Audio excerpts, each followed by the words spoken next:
நாடாளுமன்ற தேர்தல் முடிவுகள் தமிழ்நாட்டில் திமுக கூட்டணிக்கு ஆதரவாக அமைந்துள்ளது.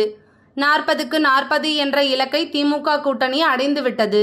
ஆனால் மத்தியில் இந்தியா கூட்டணி ஆட்சி அமைக்க முடியாததால் இவ்வளவு வெற்றி பெற்றும் ஆட்சி அதிகாரத்திற்கு செல்ல முடியவில்லை என்ற கவலை திமுக கூட்டணிக்கு உள்ளது.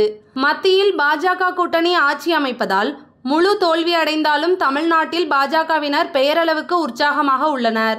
அதிமுக சில தொகுதிகளில் டெபாசிட் இழந்து 3வது இடம் 4வது இடத்திற்கு தள்ளப்பட்டு இருந்தது. இதனால் அதிமுகவினர் களையிழந்து உள்ளனர்.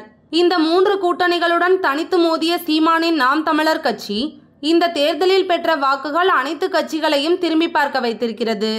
இந்த தேர்தலில் 8.19% வாக்குகள் பெற்ற நாம் தமிழர் கட்சி மாநில அளவில் அங்கீகாரம் பெற்ற அரசியல் கட்சியாக உருவெடுத்துள்ளது.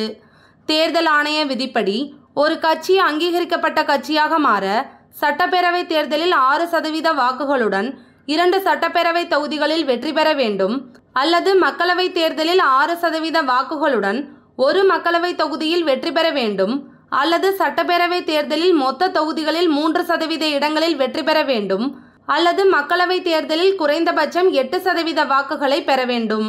கடந்த சட்டப்பேரவை தேர்தலின் போது நாம் தமிழர் கட்சி 6.58% வாக்குகளை மட்டுமே பெற்றது. இதனால் அக்கட்சியால் அங்கீகாரம் பெற முடியவில்லை. நடந்து முடிந்த மக்களவை தேர்தலின் போது அக்கட்சியின் விவசாய சின்னம் பறிபோனது. மேலும் அவர்கள் கேட்ட சின்னமும் கிடைக்கவில்லை. கடைசி நேரத்தில் மைக் சின்னம் வழங்கப்பட்டது. மக்களவை தேர்தலில் 40 தொகுதிகளிலும் தனித்து போட்டியிட்ட நாம் தமிழர் கட்சி மொத்தமாக 8.19% வாக்குகளை பெற்றது. தமிழகம் மற்றும் புதுச்சேரியில் மொத்தமாக நாம் தமிழர் கட்சி 35.60 லட்சம் வாக்குகளை பெற்றுள்ளது. நாம் தமிழர் கட்சி போட்டியிட்ட 40 இடங்களிலும் டெபாசிட் இழந்துள்ளது. அதே நேரத்தில் 2 இடங்களில் நாம் தமிழர் கட்சி அதிக வாக்குகள் பெற்று அதிமுகவை 4ஆம் இடத்துக்கு தள்ளிவிட்டது.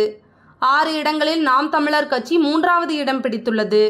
தஞ்சாவூரில் போட்டியிட்ட ஹுமாயூன் 1,50,000 வாக்குகள், சிவகங்கையில் போட்டியிட்ட எழிலரசி 1,63,000 வாக்குகள் பெற்று அரசியல் கட்சியினரை ஆச்சரியத்தில் ஆழ்த்தியுள்ளனர். கன்னியாகுமரியில் அதிமுகவை முந்திக்கொண்டு 3வது இடத்தையும், கள்ளக்குறிச்சியில் பாமகவை பின்னுக்கு தள்ளியும், திருச்சியில் அமமுகவை ஓரங்கட்டியும் நாம் தமிழர் கட்சி அதிக வாக்குகளை பெற்றுள்ளது குறிப்பிடத்தக்கது. போட்டியிட்ட பெரும்பாலான தொகுதிகளில் நாம் தமிழர் கட்சி குறிப்பிடும்படியான வாக்குகளை பெற்றிருப்பது அனைவரையும் திரும்பி பார்க்க வைத்துள்ளது. மேலும் 12 மக்களவை தொகுதிகளில் சுமார் 1 லட்சத்துக்கும் மேற்பட்ட வாக்குகளை பெற்றுள்ள நாம் தமிழர் கட்சி அங்கீகாரம் பெற்ற அரசியல் கட்சியாக மாறியுள்ளது.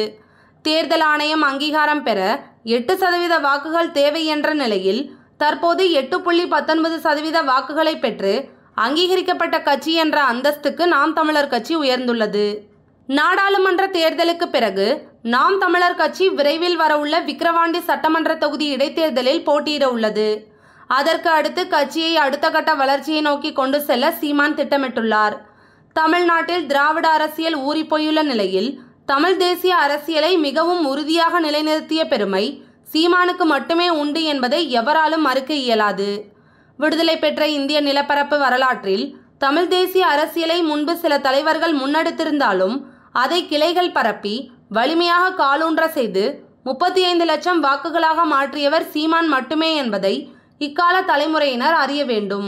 தமிழ்நாட்டை, தமிழர் நிலத்தை தமிழர் மட்டுமே ஆள வேண்டும், மற்றவர்கள் வாழ வேண்டும் என்ற கோட்பாட்டை பரப்பி வருவதுடன் திராவிடர்கள் தமிழர்கள் அல்ல, மாற்று மொழியினர் என்று வெளிப்படையாக பேசி அரசியல் களத்தில் அனல் பரப்பும் சீமான் தேர்தலில் இனியும் தோற்கக்கூடாது என்று விரும்பும் அவரது நல விரும்பிகள் 2026 சட்டசபை தேர்தலில் புதிய பாதையை தேர்வு செய்யும்படி வலியுறுத்தி வருகிறார்கள். ஒரு கை ஓசையை விட 2 கைகளின் ஓசை வலுவாக இருக்கும் என்று சீமான் நல விரும்பிகள் தொடர்ந்து அழுத்தம் கொடுத்து வருகின்றனர். சீமானுக்கு இப்போது 56 வயதாகிறது. அவருடன் நீண்ட காலம் பயணிக்கும் கட்சி நிர்வாகிகளுக்கும் வயதாகிறது. சீமான் உட்பட கட்சியின் மூத்த நிர்வாகிகள் 60 வயதை கடந்து முதியோர் ஆகும் முன்பு தேர்தல் களத்தில் வெற்றி பெற்றாக வேண்டும் என்ற கோரிக்கை முன்பை விட இப்போது ஆழமாக அழுத்தமாக வலியுறுத்தப்படுகிறது. இதனால் என்டிகே போன்று தமிழர் தலைமை, தமிழர் ஆட்சி, தமிழர் உரிமை பேசும் கட்சிகளுடன் கூட்டணி வைப்பது பற்றி ஆலோசிக்கலாம் என்று தமது நல விரும்பிகளை சீமான் சமாதானப்படுத்தியுள்ளார்.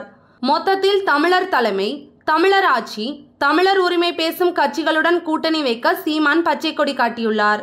அந்த தமிழர் தலைமை தாங்கிய கட்சி எது என்பது செப்டம்பர் மாதத்தில் தெரியவரும் என்று எதிர்பார்க்கப்படுகிறது.